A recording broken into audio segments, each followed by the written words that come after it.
Hello and welcome to the True Hearted Trainer podcast with me, Dr. Lisa.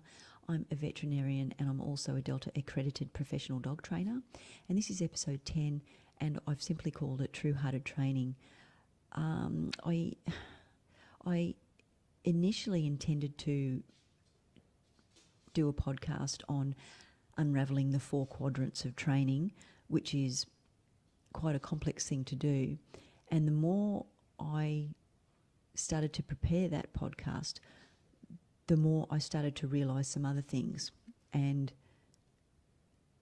that brings me to right back to episode 1. And even before I thought about doing the podcast, I had a lot of conflicting feelings about doing the podcast.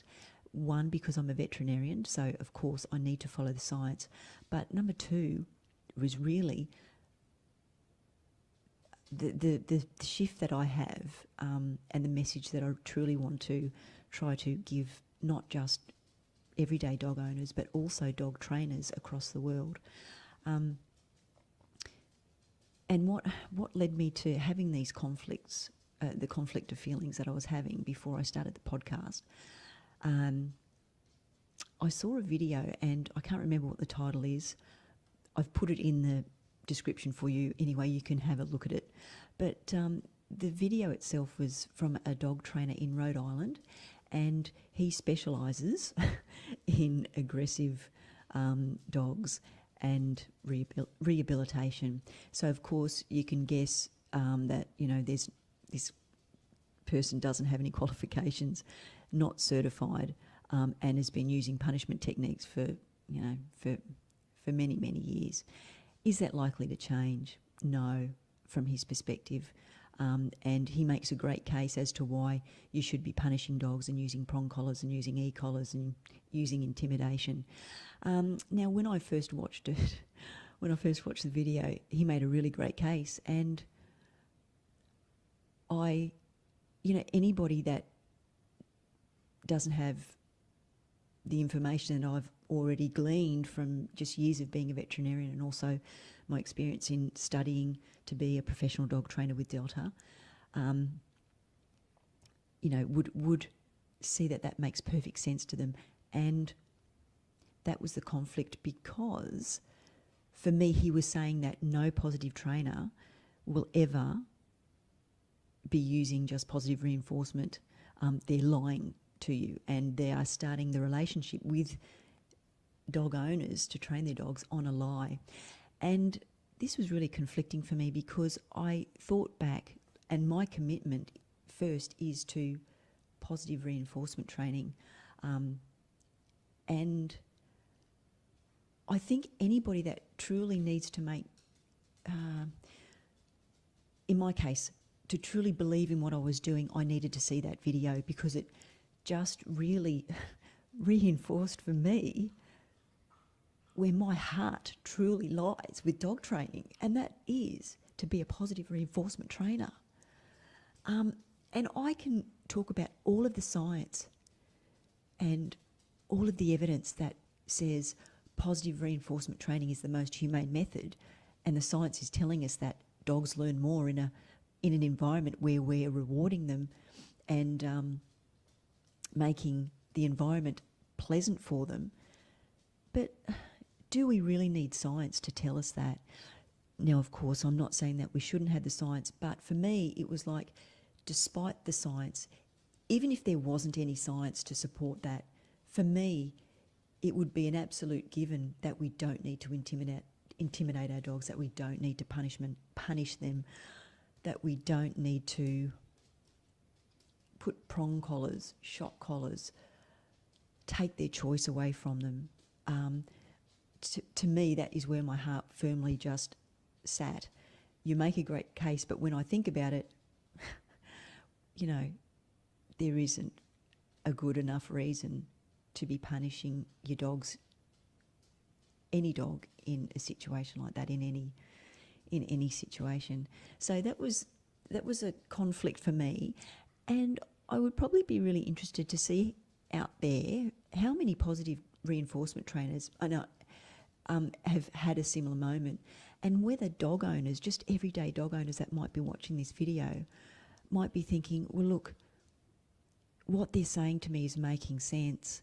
And if it's going to help me improve the behaviour that my dog's doing, that, you know, I don't want to see, because it's just really putting such a strain on the relationship with the dog living in the household, and drastic, you know, circumstances may actually, you know, be on the horizon for this poor dog, then I'd also like to talk to dog owners and just sort of say to them,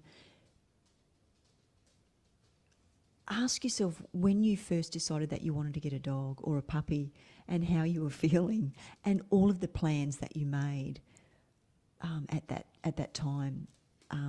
You were going to do this with your dog, and you could see all the future laid out. But that future meant that your dog was having to guess and do all the work and be even more isolated because you weren't willing to be a true-hearted trainer and see your dog's life from their perspective. Because once you do, and this is the best piece of advice and the greatest piece of advice, and I can't help people see this or feel this. You have to do this on your own. You have to actually say to yourself, why did I get a dog in the first place?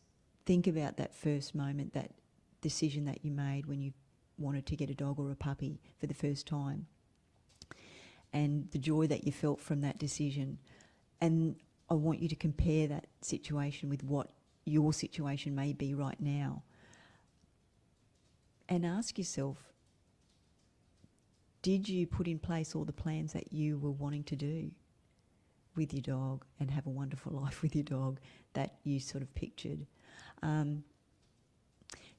people might be watching this and thinking, wow, she's a veterinarian and this is really off base. You know, she's supposed to be a scientist. But training is about emotion, and this was another thing that became very clear to me that was bubbling under the surface as well.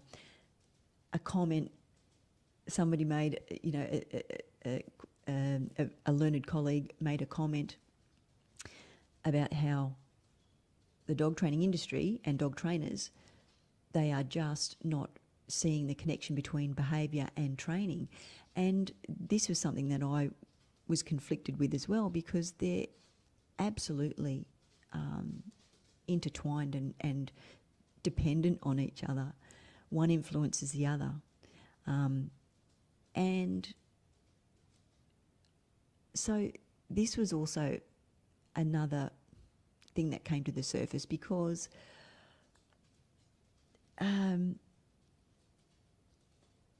that was the reason why I thought I wanted to start unravelling the 4 quadrants and talking about the science behind it. But this is where the science belies the emotion that's actually happening when we're training our dogs. So you could say, well, positive reinforcement, negative reinforcement, positive punishment, negative punishment, they are just really dry terms. And from a scientific point of view, okay, they set down the parameters and the science behind how to increase a behaviour or reduce the frequency of a behaviour. But that doesn't tell us anything about the emotions of the person. It doesn't tell us anything about the emotion that is happening with the dog when when those quadrants are being used. So for me, of course, we need to know the science, but we need to start looking at our dogs. And I also believe that every dog owner, and of course dog trainers, need to understand the 4 quadrants, but we shouldn't get bogged down with them. And I feel that that's what this is probably going to be a very controversial thing that I'm going to say, but from my point of view, this is where the conflict is happening, because we have dog trainers that are relying on the quadrants of training, and they're completely missing the point with the emotion that the dog is demonstrating, and saying to us, you know, we're fearful, we're stressed out, we're anxious, we're scared, we're confused, and we're frustrated because we're being punished.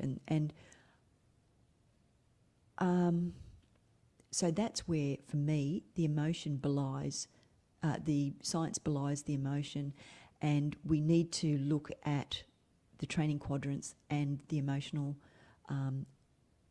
states of our dogs when we're training, and they have to be, and to me that has to be, there's a better way that we can present that information to dog trainers when they're studying dog training, but also dog owners as well, because I think every dog owner should understand or have some real world situations where they know what punishment looks like, and they know what reinforcement looks like, and the 4 quadrants of training.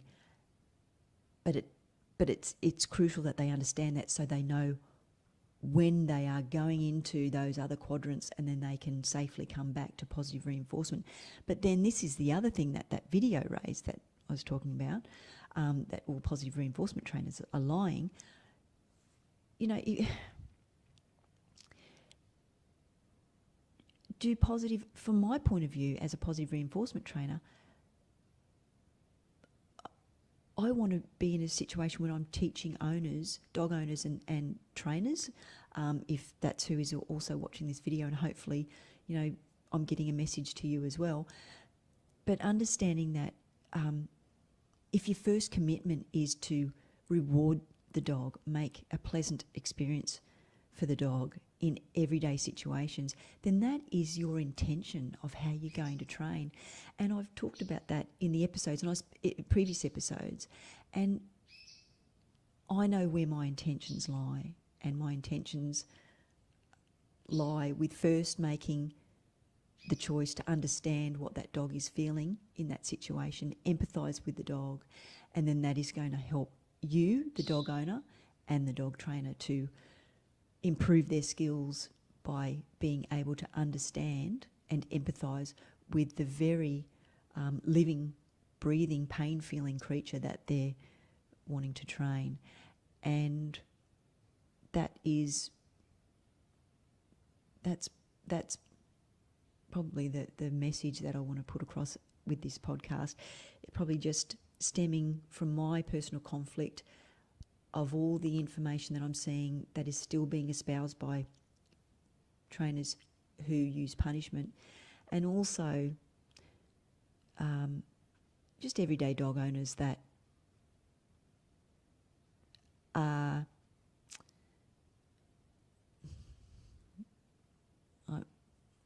okay, so what I'm thinking, I'm not saying, but I probably need to say it because I'm thinking it, and I have to be genuine, I have to be truthful. So I think that dog owners, I think everyday dog owners, we need to come clean, and we really need to be truthful about what we want out of the situation. And the reason why I'm saying this is because there's so many times that I've talked to dog owners, and you know, I say, oh, what type of dog have you got? Oh, I've got such and such breed. Oh, you know, and you know, how long have you had the dog? Oh, years and years and years. Oh, I love my dog. And then you find out that this dog is sitting in a backyard for 15 hours of the day. It's barking. The dog isn't being taken anywhere. The dog doesn't have any enrichment. The dog gets verbally reprimanded if they're barking. And the dog gets bowl fed twice a day if they're lucky. So then that's the conflict for me, because I have people telling me how much they love their dogs, but what they're providing for their dogs to demonstrate that love is completely missing. So my thought and my challenge is for everybody that might be watching this video, whether you're a dog owner, dog trainer, and you're probably going to be either or both, is to really just take a step back and just ask yourself what your true intentions are.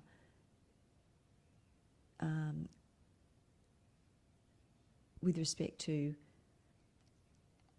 how you see your lifestyle with your dog, and whether you have actually whether you've actually considered your dog's point of view and really provided the love that you say you have for your dog. So I don't really want to dwell too much on that, because this really isn't about, I didn't want this podcast to be about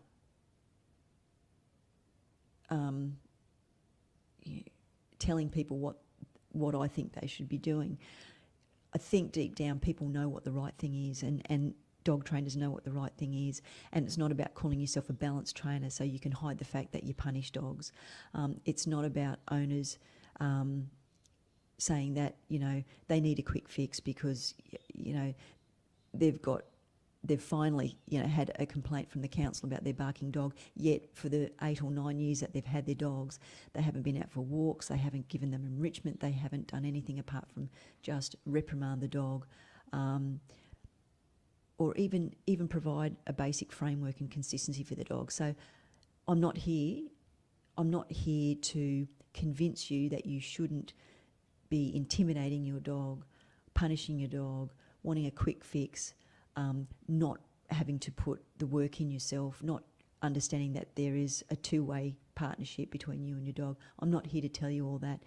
I'm not here to try to convince you of that. I'm here to reach the people that actually do want to make a difference in their dogs' lives, and I'm wanting to connect with dog trainers that have that same feeling, and dog owners that really truly want to make the first choice to understand their dog from their point of view, from their dog's point of view, so they can really start having that journey of training their dog not based on results and not based on an advertisement that somebody might have said that they can fix all their behaviour problems for $10 for a video, and you think that that's going to fix everything, but deep down you know it's not going to, because you haven't done the work yourself. You haven't actually taken the time to work with your dog, to actually take that first step to understand your dog. And to all those people that are watching, if any of this resonates with you, but you still might be saying, well, this just sounds a little bit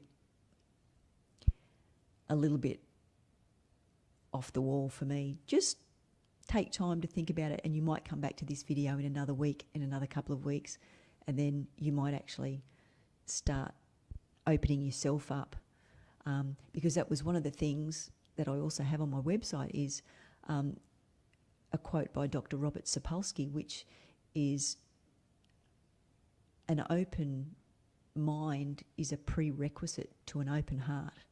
And that's basically where all dog training, or training with any animal, should always come from: an open mind and an open heart. So I think that's probably all I really feel like I need to say at this stage. And as I say, this podcast or this video is just a product of the conflicts that I was feeling before I started the podcast.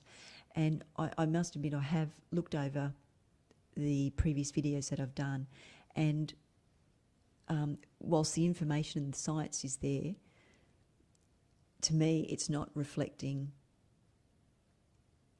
what I initially really perceived this podcast was going to be about, which was just being a true-hearted trainer and just speaking from the heart on behalf of what your dog is feeling, and just helping owners to make that shift and to help make a better life just on a daily basis in everyday situations for you and your dog. I think that's probably about all I need to say. Well, thanks for watching. I'm Dr. Lisa. I'm a veterinarian. I'm also a Delta accredited professional dog trainer. You can find me on Facebook, Instagram and Twitter. But for now, I'd probably just like you just to make the first choice to just understand your dog, and maybe we may meet again in the future. All right. Okay, thanks very much.